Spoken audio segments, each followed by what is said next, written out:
let's give the Golden State Warriors their flowers for an absolutely amazing start to the season. A dynamic start. A 12-3 start. But job's not finished. Right? Right, Dub Nation? Job's not finished. To quote a great Mamba of years past. The Golden State Warriors are currently 12-3. And while it is incredibly early, we still need to give some credit where credit is due for this whole squad from top to bottom, So I want to get this out. The Warriors have, won, they won their last game, right, against the Pelicans. I wanted to get this out specifically before the Spurs game tonight because I know that the schedule is going to get tougher. I believe that tonight's totally a trap game. And I wanted to get out this positivity because it's due. Because the Warriors have earned it after an awesome start. So I wanted to get this out early because I'm saying win or lose versus the Spurs. Again, win or lose versus the San Antonio Spurs, which I think is an incredible trap game. One of the bigger trap games that they have. I still believe in this team. I still believe in this squad. Okay? Let's break it down a little bit, though. Let's break down just some keys to this Warriors just hot start. Of course, let's start with Steph, right? Steph seemingly it's not that he hasn't missed a beat. It seems like he's still adding little nuances to his game. His ability to use space is unparalleled. One more time. Stephen Curry's ability to use and utilize space within the basketball court is unparalleled and is it's like evolutionary. Evolutionary. Hey, check this out. See that, Dub Nation? See that shirt right there? It's a good one. Anyways, we're done with Steph. Steph is the greatest athlete I've ever seen live. He's got his flowers. Draymond Green. I'm so impressed with everything Draymond has brought to the table. He is playing DPOY, Defensive Player of the Year basketball and defense right now. I wouldn't take any defender in the league over Draymond Green at this point in time. Any. Maybe Wembanyama, because it's like you could do so many things with Victor. Anyways, but his attitude towards, now I'm talking about Draymond Green still, his attitude towards not only the referees, but also his own teammates is just, it seems like a 180. He's arguing with refs, and that's awesome. You are allowed to argue. You just have a limit with those arguments, right? It's like a call has been made. It's not going to be unmade without a challenge or like a league mandate, right? So we can call it what it is, and then you move on. But stop. What did I just say? And then you move on. That's what he's doing. Draymond Green isn't letting other players, and he's not letting the referees or the officials dictate how he plays. More power to you, Mr. Draymond Green, sir. He's keeping the vibes positive. But this is the greatest, to me, the greatest revelation, actually, this season. The greatest flowers, the biggest flowers by far, and props I must give to Mr. Two-Way, Andrew Wiggins. What a resurgence for Andrew Wiggins. Andrew Wiggins has had a rough few years. His father's passed away. His father passed away just this last, just like a few months ago. Andrew Wiggins has had and has every excuse in the world to pack it in. He is he's a millionaire's millionaire. He could retire and just chill for the rest of it. Because we all know that he's struggled, right? And we know that, but number one, packing it in is never like, obviously that isn't within the realm of possibility, but look, when there is no bad reaction. Every reaction to a loss is just a reaction, you know? There's So what I'm saying is, like, there's no bad reaction to, like, losing your, except for to create more turmoil, right? You want to be as healthy and positive as possible. But what I'm saying is that Andrew Wiggins' response to his father passing away, through his actions, through everything, through who he has been wholly inspirational. I believe that the Warriors should create. I'm actually not even kidding. Like, maybe something like a Wiggins Courage Award, because it's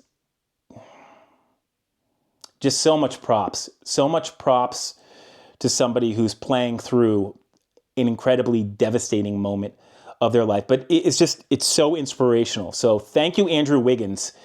And I am learning from Andrew Wiggins about resilience in the face of adversity. So thank you for those actual life lessons beyond the game, Andrew Wiggins. Just cheers to you, brother. Cheers to you, seriously. Kuminga and Pods and Kuminga.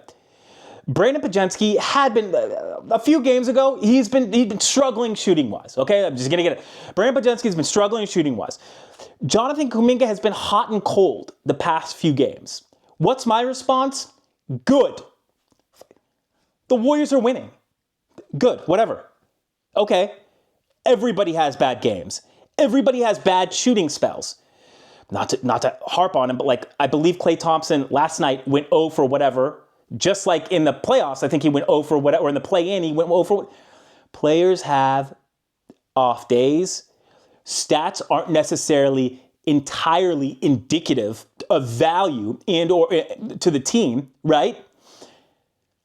So props to Kuminga and Brandon Pajensky for playing through it, for allowing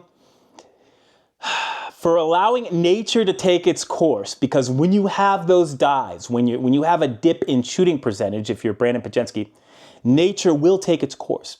Brandon Pajensky is a good shooter.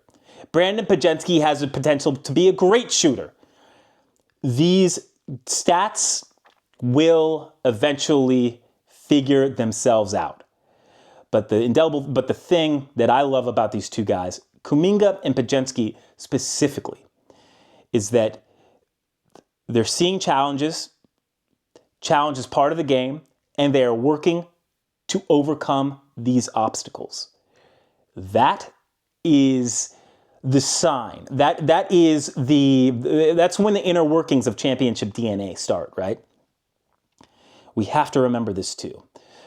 Because there was a lot of Twitter or X dissing of Pajensky and Kuminga in the last week. I was critical of Kuminga last game. But it's our result. It's what we do with that, right? Everybody has bad off days. Everybody has off nights. Anyways, here's the thing to remember. These guys are fighting through it. The vibes are still positive, and also they're winning. The Warriors are winning. So this is a wonderful thing to watch players like Pajensky grow, players like Jonathan Kuminga grow. And how about this? Players like Moses Moody, he's really starting to get it, and he plays within himself, but within playing within himself, Moody's so structured that I think a cool part of his game is he's starting to really, like, commit to his drives. He's getting a lot of and ones now. And I love that Moody is he's so firm with his constitution that he's actually able to branch out a little bit. He's dabbling a little bit. He's dribbling a little bit more. He's trying to find other players. So Pajensky, Moody, Kuminga, young players make mistakes, but we have to remember, lest we forget this, never forget this. Steph and Dre have had turnover issues this season. Steph and Dre have had turnover issues this season. Why isn't anybody trying to trade them? They made mistakes and cost the Warriors just as Kuminga and Pajensky have. Why aren't we? They're humans just as they're basketball players under the NBA, under the vest logo of Jerry West, right? Right? Listen to this. We don't do it. We don't cut to just trading or benching immediately, because one of the purposes of a team is to lift the other person up. One of the purposes and the full purposes of a team is to lift that other teammate up when they are down. And that will happen in turn. What happened when Steph was hurt? Somebody stepped up for 2 or 3 games, right? Somebody stepping up, and the Warriors were all good. So I love that one player, for every player that's having a bad game for the Warriors, right? If we say that Potensky might have had a bad game few games ago, we have to flip this. Watch. Narrative should be like this. I'm not even kidding, as the media and as fans, we actually give the Warriors more power through this type of speaking, thinking, narrative. Watch this. Instead of Potensky's having a hard game and Kuminga is having a hard game, watch this. It's despite players growing pains, as everybody has. You've had growing pains. I've had growing pains. Despite players' growing pains, other players have stepped up. And also, the Warriors are winning. That's what's actually happening. Everything's actually happening. Which way do you want to frame it? One more time. Kuminga had a bad game last night, I thought. Potensky, maybe a few games ago, didn't shoot too well. Draymond Green had a bunch of turnovers during the Clippers game. Okay, cool. Do you want to think about it like that? Okay, you can. But let me suggest this. Start to think about those issues when it becomes an actual issue. It becomes a real issue when the Warriors start to lose consecutive games. Lose. Lost two in a row. 3 or 4 in a row. Right now, if nothing's actually wrong and they're winning, there isn't an issue. Every team has things that they need to work on, right? This is just the natural progression. So my only advice is that, I rarely gave like fans advice or anything like that, but it's like when we comment on things, that when we go slippery slope to resorting to like trading or getting rid of that player or, off of the team, that we use losing a bunch as real data, is that empirical evidence to which we can make the claim that we don't want that player on the team. As of now, how can you make a claim that you don't want a Warrior on this 12-3 team? It doesn't necessarily make sense. Now, of course, Mike Dunleavy V. Jr., he should always be looking ahead. Always look forward, right? I've been scouting people for the draft for the Warriors. I mean, not actually for the Warriors, but for C-Train Station. But anyways, the key, though, is don't think is that the grass isn't always greener. Okay, the grass isn't always greener. So the Warriors have an awesome thing going right now, and also they're winning. Therefore, our contention that a single player in the unit might have a good or bad game doesn't necessarily hold relevance because of the overall product and the nature of a team. Individuals working together as a unit. I love the buy-in of the new players. Buddy Hield was an absolute steal. Stop it. Kyle Anderson, slow-mo, and especially DeAnthony Melton. My heart goes out to DeAnthony Melton. And also, I'm just saying hypothetically, it's possible that the Warriors will trade his contract because he's out for the season and they're looking for another potential, a good quality roster spot, right? I really hope that Melton comes back to the Warriors. I would love to see the Warriors reward DeAnthony Melton in some way, because even for that small sample size, DeAnthony Melton is a baller. Thank you for buying in. And also, last night I saw his smiles on the sideline, and it actually made the product better for me. I'm not kidding at all. It made me feel better as a person to see an injured DeAnthony Melton smiling on the sideline. That's part of culture. If I saw him frowning, I wouldn't have been happy. Like he excited me because of his enthusiasm. Thank you. Thank you. We could all learn so much from this team, honestly. However, it's going to get a lot more difficult. If you look at the schedule, it is going to get so difficult and soon. That's why I'm trying to get this out here right now. So this isn't going to be the longest video, but now it is. I see it has been a good video. But look, we have to acknowledge for real quick, coaches and front office. Coaches, let's just go Terry Stotts, Jerry Stackhouse, and Coach Steve Kerr. And let's maybe give Coach Celebrini, or, the athletic, our trainer. These guys have done such a good job. The offense looks rejuvenated under Terry Stotts. The defense looks more than formidable. They look indomitable under, I'm going to call him Lord Jerry Stackhouse, because that's what I do for people who I revere. And this is the thing. The Warriors weren't playing great defense for a little while against the Pelicans early in the first quarter yesterday. And I'm about to hit the X Twitter sphere, right? And talk some smack or something like that. And then I look at the Warriors bench. And I see the wonderful Jerry Stackhouse standing up. And I see the furious look on his face. And I'm like, oh, I can sit back.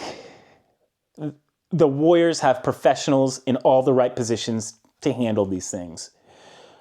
Props to the Warriors, Coach Kerr, for adding and opening his staff up to new additions. And Mike Dunleavy Jr., you guy, dude. Freaking guy. Warriors general manager Mike Dunleavy Jr., I was not necessarily the biggest fan of him as a player. I thought he was soft, except for the ejection when he took off his shirt, which was sort of hilarious. Anyways, Mike Dunleavy Jr. has done a really good job. But the difficult thing with him is that it's going to get, I think it's going to get more difficult as the season goes on. They already need a roster. They need another player because Melton's out for the season. And things are going to get more difficult for the Warriors. And I love their strength in numbers. I like their roster composition. But so we will just wait and see with regards to what moves, how flowy Mike Dunleavy Jr. can get if it starts to get tough, if things get difficult, if Steph goes down for a prolonged period of time, right? If the Warriors really need to add substantial pieces, if they start to have a drastic losing streak or something like that. The jury's still out on Mike Dunleavy Jr., but I'll tell you what, the opening statement from him, dynamic. This is what the whole team's been doing. 4 things, and then I'll let you go, because the Spurs game is soon. 4 things the Warriors have been doing as a team that I love. Number 1, defending without fouling through the entire possession. They've defended through the rebound or through the steal or through the foul. They've defended without fouling through opponent's entire offensive possession. Essentially all that I could ask for. That's like half the freaking game. I believe that half the game is defense and half is offense. But anyways. 2, running the floor with intention. The Dubs are running the floor with beautiful intention. If you want somebody who I haven't mentioned who is doing an amazing job at that, Trace Jackson Davis. Mr. Trace Jackson Davis, well done. Well done. Trace Jackson Davis is hustling down the floor. He's running down the floor. He's running the floor with intention, and he's being rewarded for that. Well done on the team. The Warriors are moving on offense. This is 3 now. Moving on offense they're moving the ball and they're moving themselves on offense. I love movement. We love movement on offense. That's how you get movement on offense. Anyways, it's sort of funny. It creates the polygonal passing that soccer sort of has. It's really popular, and you're able to essentially create awesome angles to the basket. You're able to create awesome angles and awesome goes toward goal basket via moving the ball and moving yourself on offense. Mitigating turnovers, number 4. The Warriors have done a good enough job mitigating their turnovers. Last year they didn't. This year they have done a great job. or good job. Steph always has those one, hey, it's like with Steph, wait, maybe you shouldn't like do that remember like the overhead throw that Steph does across the court that invariably gets stolen? Or like when Draymond Green throws the ball, it's like, dude, if Draymond Green is throwing the ball more than 20 yards or whatever the frick it is, I said frick, by the way, I'll never, whatever it is, dude, it's going to be a turnover. It's just like, dang. Brandon Pajensky's really good at the long throws.